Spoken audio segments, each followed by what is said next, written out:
صل على محمد وعلى آله وصحبه وسلم. سبحانك لا علم لنا إلا ما علمتنا إنك أنت العليم الحكيم. أما بعد, alhamdulillah, syukur pada Allah Subhanahu wa taala. Hari ini insyaallah kita akan sambung pengajian kita seperti biasa dalam pengajian fiqh, ya. Fiqhul manhaji, fiqh yang tersusun dalam mazhab Imam Syafi'i. Sebelum ini kita telah bahaskan berkenaan rukun solat, ya, rukun-rukun solat kita bahaskan sehinggalah rukun yang ke-6 rasanya, ya, yaitu i'tidal. Rukun yang pertama itu i'tidal, ini kita bahaskan. Jadi hari ini kita akan sambung pula rukun yang ke-7, yaitu sujud. Ya, rukun ke-7 dalam solat yaitu sujud sebanyak 2 kali setiap rakaat. Sujud sebanyak 2 kali setiap rakaat. Ialah dalam solat kita sujud sebanyak 2 kali. Kita akan bahaskan apa yang sifat solat Nabi, ya. Kita bahaskan sebagaimana sifat solat Nabi. Kita nak tiru bagaimana Nabi sallallahu alaihi wasallam sembahyang. Kita tiru dia bulan-bulan. Apa kita menambah-nambahkan apa-apa, ya. Itu namanya seperti mana dalam hadis Nabi sallallahu alaihi wasallam, "Shallu kama ra'aitumuni usalli." Salatlah kamu seperti mana kamu lihat aku salat. Ya. Itu bukti sunnah-sunnah yang besar ini, sunnah-sunnah yang besar dalam mengikuti Nabi SAW. Sunnah paling besar adalah kita mengikuti bagaimana tauhid Nabi, bagian akidah, pegangan Nabi itu sunnah yang besar kita kena ikut. Ya, sunnah besarnya dalam ibadat itu yang paling utama kita ikut. Yang cabang-cabangnya ini adalah seperti berpakaian seperti Nabi, mungkin berfizikal seperti Nabi, itu yang bawahan-bawahan, yang cabang-cabang dia. Paling utama sunnah yang kita ikut adalah macam mana cara ibadat Nabi. Itu sunnah yang paling besar kita nak ikut. Bagaimana puasa Nabi, cara solat Nabi, menunaikan haji Nabi bagaimana. Paling penting tauhid Nabi. Bagaimana Nabi mengesahkan Allah, mentauhidkan Allah, itu yang paling kita kena ikut. Jadi kalau kita tidak ikut bagaimana tauhidnya Nabi, maka banyaklah kita menyimpang daripada ajaran-ajaran yang tidak betul ataupun tauhid yang tidak betul. Ya, jadi pentingnya untuk kita tahu sunnah yang besar tentang tauhid Nabi. Ibadat Nabi termasuklah ibadat solat yang kita bahaskan ini, ya. Rukun yang ke-7 yaitu sujud sebanyak 2 kali setiap rakaat. Ya. Jadi hukumnya wajib lah, ya. Kita sujud ini hukumnya memang fardu. Kita tinggalkan sujud maka batallah solat. Kalau sujudnya cuma sekali sahaja, tidak 2 kali, maka batallah solat. Ya. Jadi mesti 2 kali. Kalau dia terlupa ke apa, tetap juga tidak sah dia punya rakaat tadi. Ya. Dalam firman Allah Subhanahu wa taala, "Ya ayyuhalladzina amanu ruk'u wasjudu wa'budu rabbakum waf'alul khaira la'allakum tuflihun." Allah beritahu, wahai orang-orang yang beriman, rukuklah dan sujudlah kamu dan sembahlah Tuhan kamu dan lakukanlah kebaikan, la'allakum tuflihun, agar kamu berjaya, Okey. Jadi dalam sujud apa yang kita perlu buat? Yang kita tidak mau solat kita seperti mana hanya jasad kita saja yang bergerak, ya. Kalau kita sekadar sujud tanpa kita tahu apa maksud kita sujud kepada Allah, maksudnya kita rasa kosong. Jadi bila mana solat kita rasa kosong, hati kita kosong, tak rasa apa-apa, lepas solat biasa saja dia buat. Malahan kepenatan lagi. Malahan penat dia sembahyang. Ya, sebab dia tak tahu apa yang dia buat. Dia hanya baca saja, dia tidak tahu apa maksudnya, dia tidak tahu apa rahsia dalam sujud tadi. Maka dia penat. Ya, sama lah tarawih nanti kita buat, kalau dia sujud siap begitu mau cepat habis, maka dia hanya penat bertarawih, tidak ada dapat apa-apa. Apa yang dia dapat Allahu a'lam, Allah yang tentukan. Jadi kita nak mau sujud kita dalam tarawih nanti, solat fardu ke solat sunat, sujud yang kosong, tidak ada apa-apa. Ya. Oke, jadi Allah beritahu, rukuklah kamu, sujudlah kamu, sembahlah Allah. Yaitu bentuk sembahan kita kepada Allah. Allah suruh kita ruku, Allah suruh kita sujud. Berbeza dengan agama lain. Orang sembahan syirik orang dan cara sembahyang juga berbeza. Cara solat, cara ibadat mereka berbeza. Ya. Oke, jadi apa syarat dalam sujud ini? Jadi dalam rukun tadi mesti ada syaratnya. Jadi jika ada syarat maka sempurnalah sujud tadi. Jadi kalau sujud tidak menepati syarat, maksudnya akan tidak ngam sujud tadi. Ada yang tidak betul ya, ada yang tidak ngam orang cakap ya.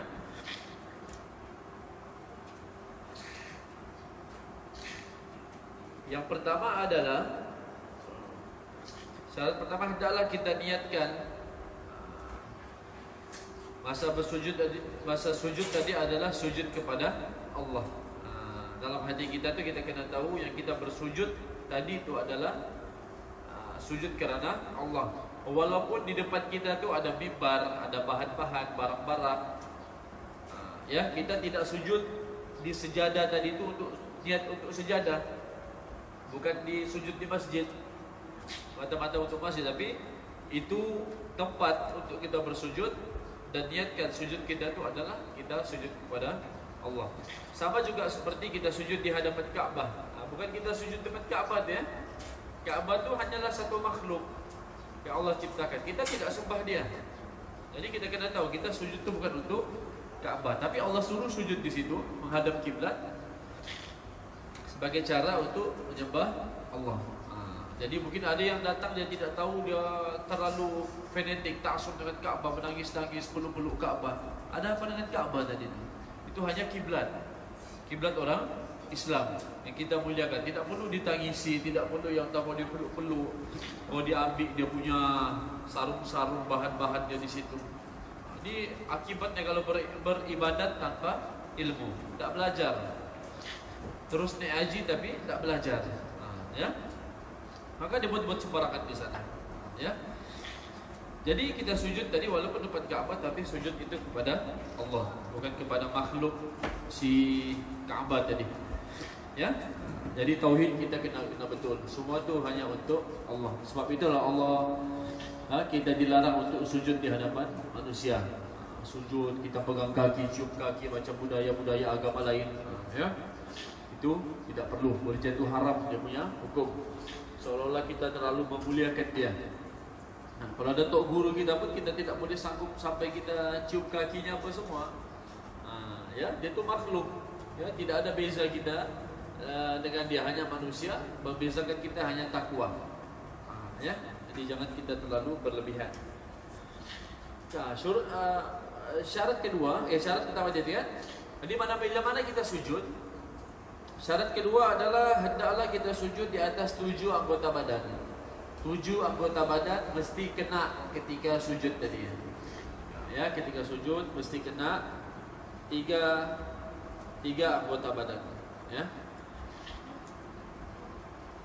Dalam hadis Nabi sallallahu alaihi wasallam, "Umirtu an asjuda ala 7 a'dhum, ala al-jibhati wa asyara bi yadihi ala anfi wal yadain wal rukbatain wa atrafil qadamain."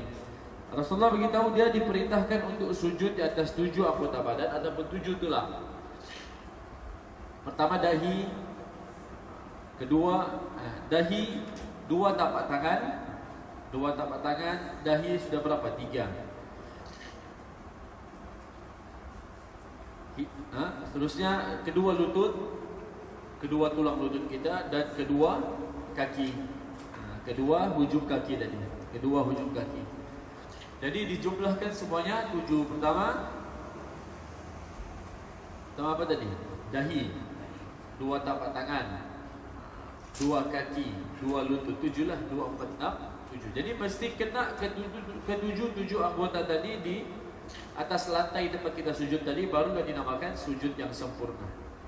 Jadi mesti kena dahi, tidak boleh ada yang menutupinya. Kalau berserban, jadi kena serban tu kamu kena pakai, jangan sampai menutupi dahi kamu. Pastikan dahi di tempat sujud kena. Ya. Pada tengok kan orang pakai serban tu kan dia naik sikit begitu. Jadi kalau boleh kasih ketat bahagian serban tu supaya tidak tertutup dahi kamu ketika sujud.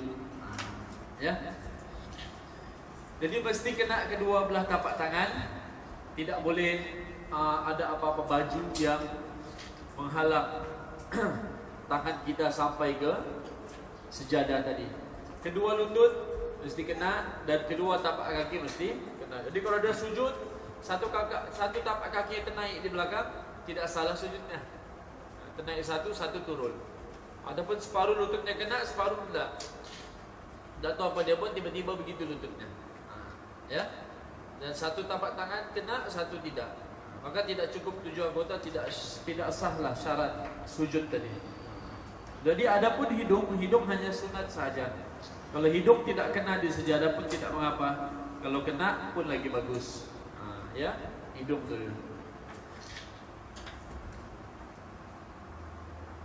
Jadi hidung tu situlah siapa. Jadi kalau beringus-ingus jangan diseret hidung tu di sejadah. Pajang tu begitu tu. Ya. Jadi 7 anggota badan kena 7 tulang tadi. Okey. Seterusnya syaratnya adalah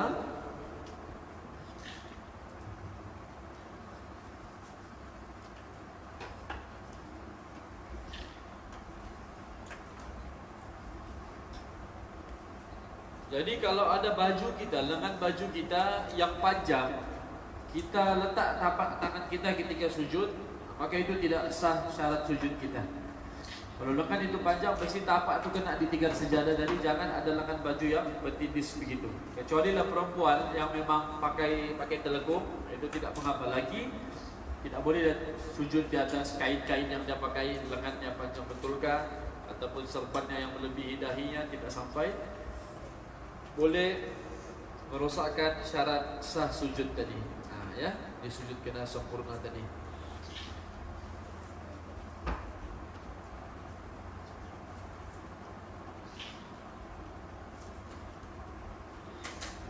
Dan itu syarat dalam sujud. Syarat seterusnya kena ada thama'ninah. Dalam sujud kena ada thama'ninah. Jadi kena sujud 7 anggota badan. Jangan ada terlapik tangan ataupun dahi, mesti dia betul-betul gini. Ya. Macam juga tapak kaki kita yang seluarnya panjang. Terlampau panjang, dia tidak gulung, tiba-tiba dia sujud, dia pijak di atas luarnya sendiri. Dijepitnya seluarnya di atas dia punya kaki, ujung kaki itu terkena. Maka itu juga tidak boleh. Mesti tapak kaki kita kena betul-betul di sejadah. Jangan ada yang menindis di seluar, kena di lengan baju, ataupun dahi, kena di kopiah, ataupun rambut yang menghalang daripada kita sujud tadi. Jadi rambut kalau panjang kena dikemaskan lah, disisir, pakai kopiah, pakai apa. Ya, supaya tidak menghalang dahi kita untuk sujud. Dan thama'ninah seperti mana kita bahaskan, thama'ninah adalah berhenti seketika, mengambil ketenangan. Thama'ninah itu adalah mengambil seketika ketenangan kita. Ya. Jadi selepas saja kita baca zikirnya subhana rabbiyal a'la wa bihamdihi ataupun subhana rabbiyal a'la, maka kita berhenti seketika, jangan terlalu laju. Jadi berhenti seketika itu cukuplah kita ambil sekadar satu nafas. Kita tarik nafas, subhana rabbiyal a'la, subhana rabbiyal a'la, subhana rabbiyal a'la. Baru naik dari satu nafas. Dengan sembahyang begitu, kita latih sembahyang kita dalam keadaan tenang. InsyaAllah lepas solat kita akan rasa satu kualiti solat yang bagus. Tidak seperti solat-solat kita yang sebelum ini. Ya. Ingat pertama sekali di soal adalah solat. Solat tukang langgar, ya, akal ditolak solatnya. Itu syarat dia. Dan ada pun sunnah ketika sujud. Tadi syaratnya mesti ada. Syaratnya itu mesti dibuat supaya sempurna rukun tadi. Itu syarat. Syarat mesti ada supaya sempurna rukun tadi. Maksudnya 7 anggota badan mesti kena di kaki baru sempurna sujud. Oke, sekarang kita bahaskan sunatnya pula. Sunat dalam sujud. Tadi syarat dalam sujud. Sekarang sunat dalam sujud. Nah, harapnya tidak keliru ya. Jadi kalau bilang syarat dalam rukun, mesti ada tadi itu. Kecuali orang tempak tadi, maksudnya dia memang cacat ataupun kemalangan, hilang tangannya satu, hilang kaki satu, itu dikecualikan. Nah, ya, memang sudah begitu Allah ciptakan dia, itu dikecualikanlah. Ya. Oke, sunat yang pertama kita takbir. Nah, takbir intiqal dia, takbir intiqal, kita takbir perpindahan, kita lafaz Allahu Akbar. Jadi ketika sujud tidak perlu angkat tangan ya, tidak perlu angkat tangan. Allahu Akbar. Biasa kita kan Allahu Akbar takbiratul ihram, kita angkat kedua belah tangan setentang dengan bahu ataupun dengan telinga. Habis itu kita rukuk, kita angkat tangan. Sunnahnya itu kan, itu sunatnya. Sunat kalau tidak dibuat tidak mengapa, tapi rugi. Tapi rugi sebab kurang pahala dia. Buatlah untuk sempurnakan pahala kita. Jadi sujud dia tidak ada angkat tangan, ya, tidak ada angkat tangan ketika sujud ketika turun hendak sujud. Tadi daripada yang ini adalah kan Sami Allahu liman hamidah rabbana walakal hamdu hamdan katsiran thayyiban mubarakan fi. Baru dia turun untuk sujud, itu tidak perlu lagi angkat tangan. Langsung Allahu Akbar, terus sujud. Sujud sunnah pertama kita lafaz Allahu Akbar. Jadi kalau tidak lafaz Allahu Akbar, adakah batal salat atau tidak? Tidak batal sebab dia sunat. Tapi seeloknya kita lafaz ya. Ini kita bahaskan kalau dia terlupa dia tidak batal. Ya, tapi kalau eloknya, afdalnya kita kena lafaz. Sebab dalam solat kita kena semua agungkan Allah. Allah Maha Besar, Allah Maha Besar, Allahu Akbar. Jadi tidak lekang mulut kita di dalam memuji Allah sentiasa. Sunat yang kedua, tertib sujud. Susunan sujudnya bagaimana? Adakah terus kepala yang turun, ataupun kaki duluan turun, ataupun apa yang duluan turun? Bagaimana sunnahnya? Oke, tertib ataupun susunan sujud kita mulakan turun dengan kedua belah lutut. Turun kedua belah lutut, kita letak dulu di lantai. Kemudian kedua tapak tangan. Kemudian baru dahi. Dahi itu maksudnya kepala kita lah. Duluan dulu turun lutut, baru kedua tapak tangan, barulah dahi kita. Seperti yang kamu buat telah, ya. Nabi dia begitu. Sunnah Nabi yang begitu kita buat. Ada juga cara lain. Sunnah juga yang lain dalam riwayat yang lain, didahulukan dengan dua tapak tangan dahulu. Dia turun, dua tapak tangan dahulu yang diletak di sejadah. Ini bagi yang sakit lutut ataupun sakit apa-apa, ada hikmahnya di situ. Dua tapak tangan yang turun, baru kedua belah lutut. Boleh paham kan? Boleh gambarkan keadaan dia tu. Ada kadang-kadang kita tengok duluan turun tangannya baru lutut. Jadi boleh duluan lutut kemudian tangan. Dan terakhir adalah dahi. Dan jangan pula dahi paling pertama turun. Tidak lutut, tidak juga tangan, terus dahi. Kedubuklah. Duk. Diratuknya baru dua tapak kakinya sama dua lututnya baru dua tapak tangan. Ini sabgamnya solat lah. Kepala dihantam di duluan. Oke? Oke, itu tertib dia. Ya, kita ikut, kita dapat pahala sebab ikut sunnah Rasulullah.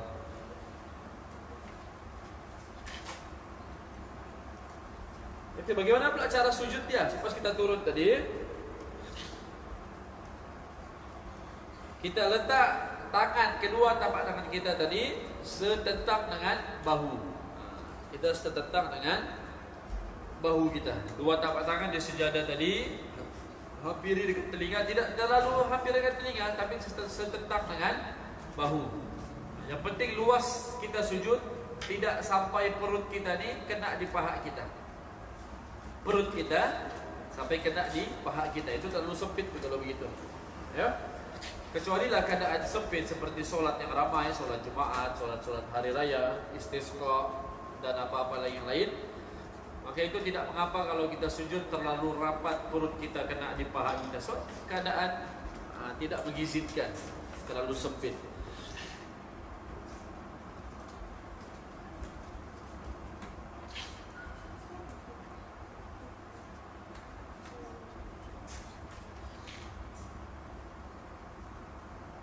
Oke, ketika sujud juga kaki kita di belakang kita rapatkan.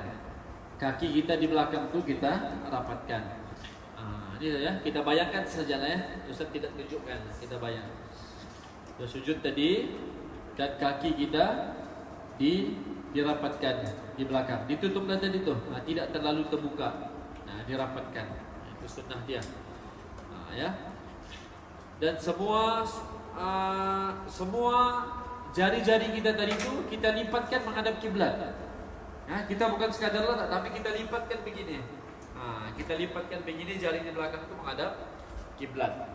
Sentiasa menghadap kiblat. Tapi kalau kita begini saja, itu tidak menghadap kiblat lagi. Itu sunnahnya ya. Kalau tidak terbuat juga tidak batal. Namanya pun sunnah dalam sujud tadi. Oke, kaki di belakang kita lipatkan dan kita rapatkan. Dua tapak tangan tadi kita letak dekat telinga ataupun setentang dengan bahu, dan mata kita melihat di tempat sujud. Mata kita lihat tempat sujud, lihat di sejadah itu. Jangan kita tengok siapa di belakang kita. Seperti tengok Syahru di belakang. Dia menengok oleh kakinya. Oke? Dan tidak menutup mata lah. Tengok tempat sujud tu dan jangan kita tutup mata.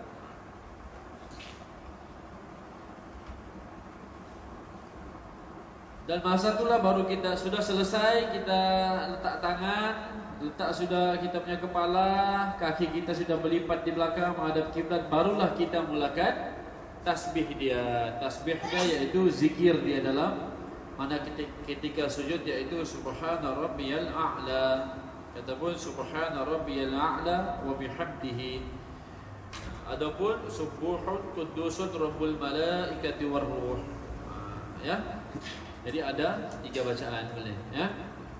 Subhana rabbiyal a'la, subhana rabbiyal a'la wa bihamdihi, subuhun qudusun rabbul malaikati warruh. Jadi dalam mana kita sebut, kita kena tahu arti. Yang pertama, subhana rabbiyal a'la, maha suci Tuhanku yang maha tinggi. Allah maha tinggi di atas. Ya, bagi kita makhluk yang hanya kecil di muka bumi. Jadi ketika sujud tadilah kita kena tahu diri kita sangat kerdil. Berharap kepada Allah. Kita sujud di hadapan orang, malu kita kan sujud depan kakinya, seolah-olah kita ni macam tiada apa-apa, malu. Apalagi kita berhadapan dengan Allah. Jadi siapa yang merasa dirinya itu sedang solat, merasa sedang berhadapan dengan Allah, dia tahu diri itu kecil, kerdil, mau minta sama Allah, ya Allah tolong aku, ya Allah tolong aku tidak ada apa-apa ya Allah. Kau maha tinggi, aku maha kecil ya Allah, tidak ada apa-apa, aku yang kau ciptakan. Jadi dalam sujud itu kita kena ada perasaan yang kita tu sedang sujud depan Allah. Jangan kita fikir benda-benda lain. Ya. Ataupun subhana rabbiyal a'la wa bihamdihi, maha suci Tuhanku dan segala kepujian baginya. Wa bihamdihi, dan segala apa-apa pujian yang berhak bagi dia. Ya, segala puji bagi Allah. Ataupun subuhun qudusun rabbul malaikati warruh. Maha suci, kesucian Allah Rabbul malaikati warruh, Tuhan sekalian malaikat dan jiwa, ruh. Ya, jiwa dan ruh lah semua makhluk. Itu ruh. Okey? Itu dalam. Jadi kita bacalah pelan-pelan ya. Jadi ketika sujud kita kena tenang, turun 2 tapak kaki, 2 tangan, masuk dahi, kena dahi, barulah kita sudah selesai semua, baru kita mulakan. Jangan terus kita sampai sak kepala terus kita mulakan. Tenang dulu. Subhana rabbiyal a'la, subhana rabbiyal a'la, subhana rabbiyal a'la. Okey, baru kita ambil nafas sekejap. Baru naik duduk antara 2 sujud. Baru kita duduk. Baru namanya solat yang kualiti. Itu baru Allah pandang solat kita. Kita minta apa-apa, Allah mudah kabulkan sebab kita sembah dia dengan sembahan yang betul. Tidak kelam kabul. Ya. Dia anggap solat itu perkara kecil. Siapa yang menganggap solat itu besar dalam hidup dia akan buat dengan sungguh-sungguh. Tapi kalau dia anggap pekerjaannya selepas solat tadi lagi besar, contoh dia mau cepat-cepat selesaikan solat, so ada pekerjaan lagi besar dia mau buat lepas solat. Maksudnya dia menganggap solat itu kecil bagi dia. Dia mau cepat-cepat habis, cepat-cepat begitu sebab dia menganggap kerjaan selepas itu ada lagi besar bagi dia sebab itu menjamin rezeki dia. Dia tidak yakin yang Allah yang bagi rezeki dia. Jadi kesimpulannya harus pelan-pelan. Ya. Itu tasbih dia ada punya. Jadi kalau tidak ada bacaan tasbih tadi, sahkah solat? Maka sah dia adalah sunnah. Tapi siapa yang tidak buat dia rugilah. Dia sujud saja tanpa baca apa-apa, rugilah kosong. Kecuali dia baru kanak-kanak yang tidak tahu apa-apa lagi, dia bolehlah ikut solat. Yang penting dia tahu pergerakan solat bagaimana. Nanti lafaz zikirnya itu dia belajar kemudian. Ya. Dan dalam sujud juga kita boleh baca doa lain sebab ketika sujud Nabi beritahu dalam satu hadis, aqrabu ma yakunul 'abdu min rabbih 'azza wa jalla wa huwa sajidun fa'aktsaru du'a. Nabi beritahu dalam hadis, sabda Nabi sallallahu alaihi wasallam,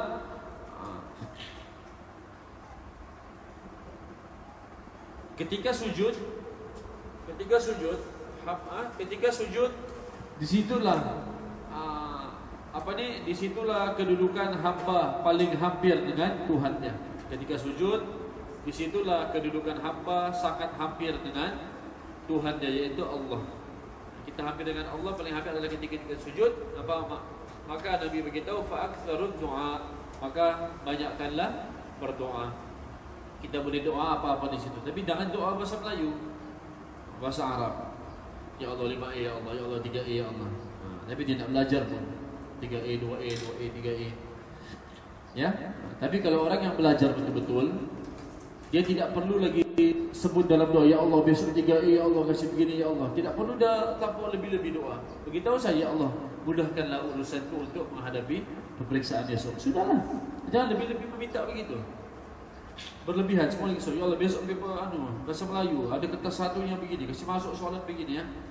Ya Allah besok kertas 2 karangan, kalau boleh kasih masuk ini ya Allah. Tak perlulah kan lebih-lebih begitu. Tapi tidak berdosa lah. Boleh doa, ya. Tapi cukup saja, ya Allah mudahkanlah segala urusanku menghadapi pemeriksaan esok hari. Dan anggaplah periksaan itu satu ibadat bagi aku. Ya. Okey, jadi apa lagi doa yang boleh situ? Nabi SAW juga dia doa dalam sujud dia, hadis daripada hadis Muslim, Allahumma ghfirli dhanbi kullahu dhiqahu wa jullahu wa awwalahu wa akhirahu wa alaniyatuhu wa sirruhu. Allahumma inni a'udhu biridhaka min sakhatik wa bi'afwika min 'uqubatik wa a'udzu bika minka la ahsi thana'an 'alaika anta kama athnaita 'ala nafsik. Itu juga antara doa yang Nabi doa ketika sujud, yang mana artinya itu Nabi meminta ampun akan dosa-dosa, walaupun Nabi tidak ada dosa pun. Tapi itu nanti kita boleh hafal di kemudian. Ya, di kita sujud tu sebenarnya itu keadaan yang kita hampir dengan Tuhan kita. Masa kita sujud di lantai itu, sujud di lantai, kedudukan yang paling rendah, tempat tapak kaki yang kita pijak. Sekarang kita pijak di lantai ini, tapi lantai itu yang kita letak dahi kita pula. Ya? Maka di situlah kedudukan hampir dengan Allah. Apalagi kanak-kanak yang tidak ada dosa, dia masih bersih kepala otaknya, tidak ada nakal-nakal. Bila dia doa untuk kemuliaan ibunya, keampunan dosa ibunya, untuk Allah terima amalan-amalan ibunya, maka Allah akan kabulkan. Ini kanak-kanak yang tidak ada dosa, kanak-kanak syurga. Ya. Okey, itu ketika sujud tadi. Ya. Yang kedua, rukun yang seterusnya, rukun yang ke-8. Rukun yang ke-8. Tadi selesai rukun yang ke-7 ya. Sudah kita tamaknina, masuk, barulah kita masuk rukun yang ke-8, yaitu duduk antara dua sujud. Duduk antara dua sujud.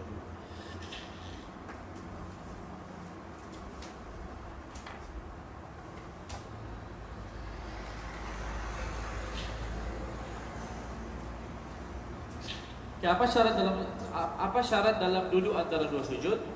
Boleh tahu ya syaratnya apa supaya sempurna kita punya sujud tadi, kita punya duduk antara dua sujud.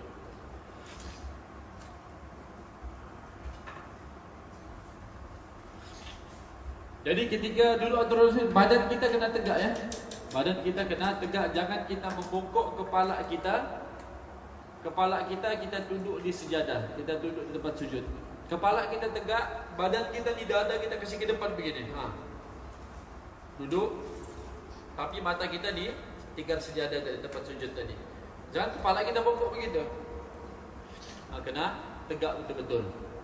Ya, itu duduk antara dua sujud.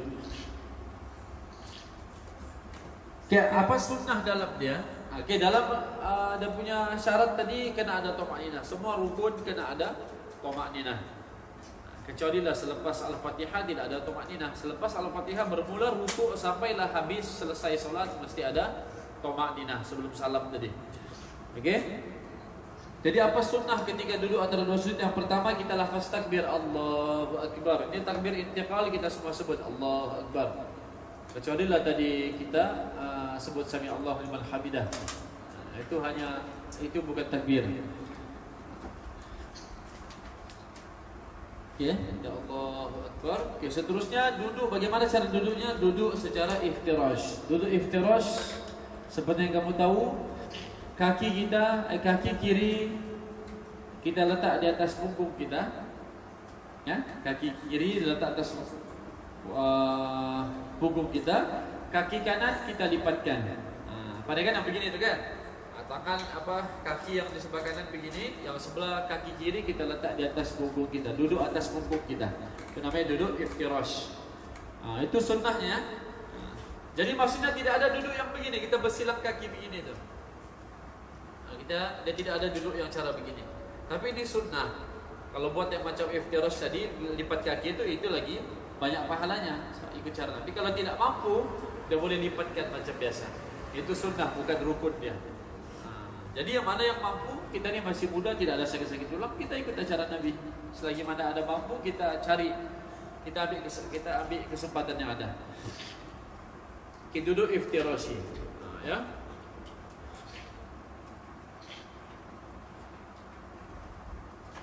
Apalagi sunnah seterusnya? Meletakkan kedua tapak tangan di atas paha kita. Kedua tapak tangan tadi di atas paha. Ya. Dekat-dekat lutut dia. Tangan kita tu ujung jari tu dekat-dekat betul ke dekat kepala lutut tadi. Jangan terlebih pula. Ngam-ngam di dekat hujung-hujung paha kita dekat lutut tu. Letak di situ. Kita renggang-renggangkan sedikit. Gitu. Macam kamu selalu buatlah. Itu namanya sunnah. Sunnah dalam duduk antara dua sujud. Kalau tidak buat pun tidak batal. Tapi jelek dan nampak solatmu. Orang letak tangan atas paha, kalau letak di leher atau letak di tempat lahir, tidak batal. Tapi menyalahi seperti mana Nabi punya solat. Ya. Yang keempat, sunnah dia adalah tadi kita cara duduk dia, cara letak dua tapak tangan. Pastikan badan tegak, hanya mata kita yang turun ke depan sujud. Terusnya zikir ataupun doa yang kita baca apa? Rabbi ghfirli warhamni wajburni warzuqni wahdini wa'afini. Dalam satu hadis Nabi SAW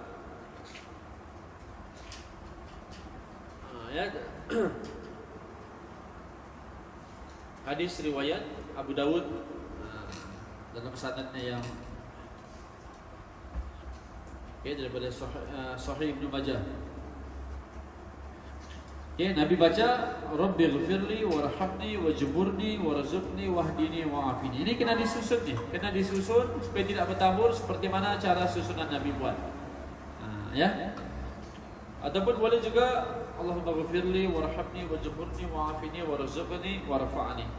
Banyaklah, ya.